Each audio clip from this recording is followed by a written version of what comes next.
అంతర్యామి. కాలజ్ఞానం. కాల ప్రవాహంలో క్షణాలు, గంటలు, దినాలు, సంవత్సరాలు దొర్లిపోతూనే ఉంటాయి. అనంత కాలవాహినిలో దుర్బుద్ధప్రాయమైన జీవితపు అవలీతీరం చేరుకోవడానికి మనిషి సమయాన్ని తెలివిగా వాడుకోవాలి. ఎరుక లేకుండా ఎదురెదిరితే చివరికి మిగిలేవి ప్రయాస, నిరాశలే. విచక్షణతో జీవించడం తెలియకపోతే ఆయుర్దాయం ఎంతైనా వృధానే. ఆత్మజ్ఞానంతో నిశ్చలమైన ఆనందాన్ని అందుకోవడమే జీవిత పరగమ్యం. కాలస్వరూపుడైన పరమాత్మ తనను తెలుసుకోవడానికి సృష్టించిన కొలబనాలే 7 వారాలు. సోమవారం నుంచి ఆదివారం వరకు భగవద్భక్తి కలిగిన జ్ఞాన వైరాగ్యాలతో జీవిస్తూ కర్మలు చేయడమే మనిషి కర్తవ్యం. అప్పుడు నిజంగానే పరమార్థం బోధపడుతుంది, జన్మ సార్థకం అవుతుంది. ఆయా వారాల విశేషాలను పరికిస్తే సోమవారం నుండి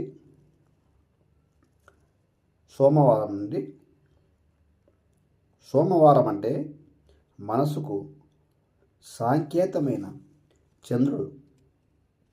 చంద్రుడు, మనిషికి మిత్రుడైన శత్రువైన మనసే.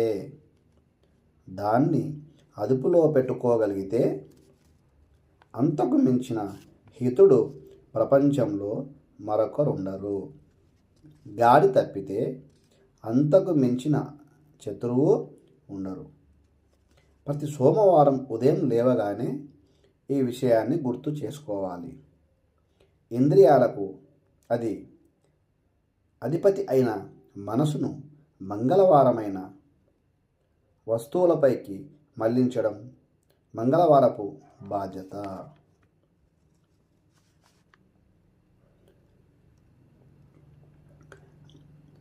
కళ్ళకు దివ్యరూప సందర్శన భాగ్యము కలిగించాలి. చెవులకు భక్తిరస ఘనామృత పాసం, ముక్కుకు సుగంధ పరిమళాలు అందించాలి. నోట భగవన్నామంతో పాటు తీయని మాటలు పలికించాలి. నిత్య మంగళ స్నానాలతో శరీరాన్ని పరిశుభ్రంగా ఉంచుకోవాలి.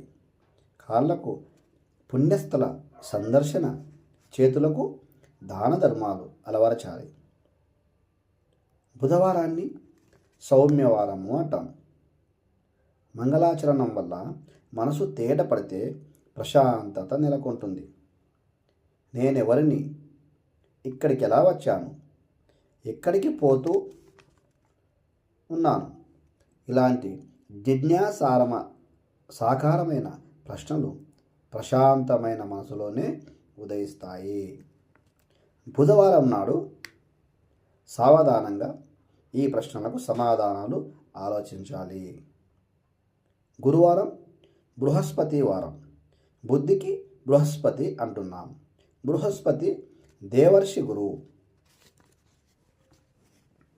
మనిషిలో జ్ఞాన దీపాన్ని వెలిగించే ప్రత్యక్ష దైవం గురువు. గురువారం నాడు బుద్ధి వికాసానికి మోక్ష మార్గాన్ని చూపగల గురువును భక్తి శ్రద్ధలతో సేవించి శుక్రవారం భృగువాసరం.